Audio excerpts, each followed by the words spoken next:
Hi, and welcome back to the Medicaid Guys. I'm doing a new mini series called Side Note Videos. So, today's Side Note video, I'm going to talk about what the Medicaid Hotline does and does not do. I am your host, Marcus Deloney, the one and only. Give my disclaimers as usual. I'm not a medical professional, cannot diagnose anyone for any physical, chronic, mental, emotional, or mental conditions. Um, if I offer any opinions, they will be my own, and my opinions do not reflect those of the Ohio Department of Medicaid, the Medicaid Hotline, the Ohio Department of Job and Family Services, or County Job and Family Services, or any other health organization. Um, that being said, today in this side note video, I'm going to talk about what the Medicaid hotline does. Again, this is a side note, so tomorrow I will actually post a full video talking about the difference between a Medicare dual complete slash dual advantage plan and a Medicaid dual benefit plan. So that video will be up and posted tomorrow. So let's jump into what the Medicaid hotline can do and cannot do. So this is going to be a short video. Medicaid hotline, we do renewals for Medicaid. So if you need to renew your Medicaid, you can call in 1-800-324-8680. That is Monday through Friday, 7 a.m. to 8 p.m. and on Saturdays from 8 a.m. until 5 p.m. And we can do a renewal for your Medicaid. That would be option 8 from the telephone menu. We do enrollments. So what that means is if you needed to sign up for like Anthem or CareSource, Humana, AmeriHealth, any of those 7 plans that we offer under Medicaid, we do brand new enrollments or we can do changes. So if you want to change from CareSource to, let's say, Anthem, Blue Cross Blue Shield, that's something we do at the Medicaid hotline. Another thing we can do is file issues, complaints, and concerns to your managed care plan. So if you have an issue with Anthem, for instance, like they can't find you in their system, but we're showing that you have active insurance, there is a ticket that we can submit over to their executive team to get that corrected so you get placed in their system and everything gets updated so that they're able to find you when you call, get your card sent out, all those great things. If you have any other issues, you can also call the Medicaid hotline and we can send a complaint over depending on what the issue is if one needs to be filed.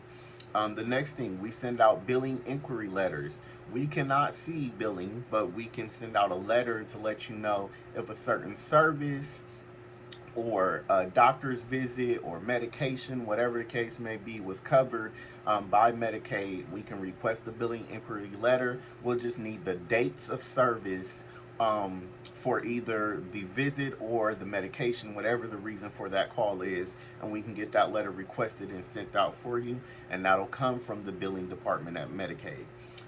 We can send out FFS, which is fee for service, and QMB cards. So if you have state Medicaid, meaning you don't have like Anthem or AmeriHealth or CareSource or Humana, I'm trying to think of the other ones. They're right here on the wall, and I can't see because this light is so bright. United, Molina, and AmeriHealth. So those would be the 7.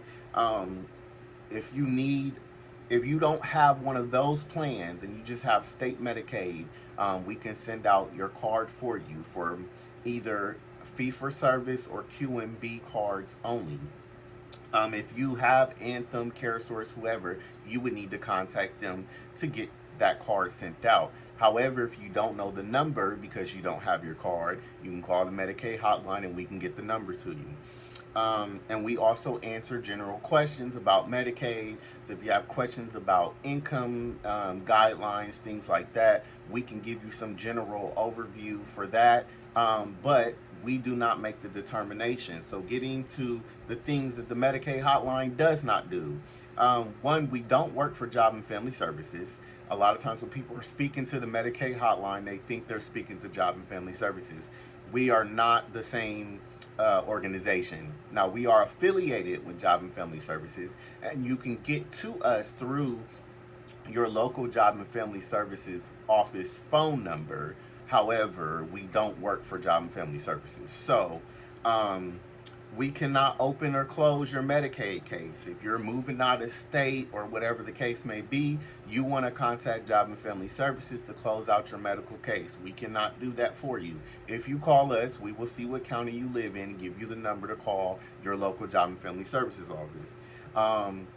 We cannot send out, I already said, insurance cards if you have Anthem or any of the other 6 plans in Ohio under Medicaid. We cannot see what services have been billed to Medicaid. We do not work in the Medicaid billing realm, so we don't have access to any bills. We don't know what has been paid by Medicaid. We can't see any of that. You would have to contact the Medicaid billing department, which I don't have a number for, so well, I'll get back to you on that one later. We cannot add people to your case. So if you need to add like your daughter, your newborn, your mom, whoever, we cannot add them to your case. We cannot reach out to Job and Family Services directly. Although we are affiliated with them, we have no telephone numbers, extensions, or emails that we can reach out to your caseworker or anything like that. We can only make notes in the state system that you called about a certain thing. We cannot put notes in the Job and Family Services system, even though we can see certain things, but we don't have the right to put notes in there, so we cannot message them directly. We cannot email you or text you information to your phone. I get that question a lot. Can you email me? Can you send that to my phone? We don't have a way to do that yet. We're not that fancy. So that's just a brief overview. I'm late getting this video in today because today was family day at the Columbus Metropolitan Museum, and I took my nephew along with a group of friends, and we went down to the museum. It is free on Sundays, so if you're looking for something to do in Columbus, they have lots of kid-friendly activities there. One of the great things I checked out was the Lego room. It was very awesome. I'll post pictures of that later on my social media, but this was just a side note. So I'm going to be doing this series, and along with letting you know, so I can end this video here shortly, is I also will be having some guests on my channel. I'm already lining people up to come in and talk about community resources. I have one of my great friends who works for Sedgwick doing short-term disability claims. She's going to come on and talk about like how that process works, and that'll be a future episode, and I'll keep you posted and updated. I'm going to get some people in from like the YMCA and different community resources, so this can be your one-stop shop just to learn about different things you may have access to. Well, that's it for today, and I will be seeing you tomorrow. Make sure you keep a lookout, hit the subscribe button so you can get notified when I post my next video. Again, I'll be talking about the difference between a Medicare dual advantage / dual complete plan and a Medicaid dual benefit plan. This has been the Medicaid guy, and I will see you on the next episode.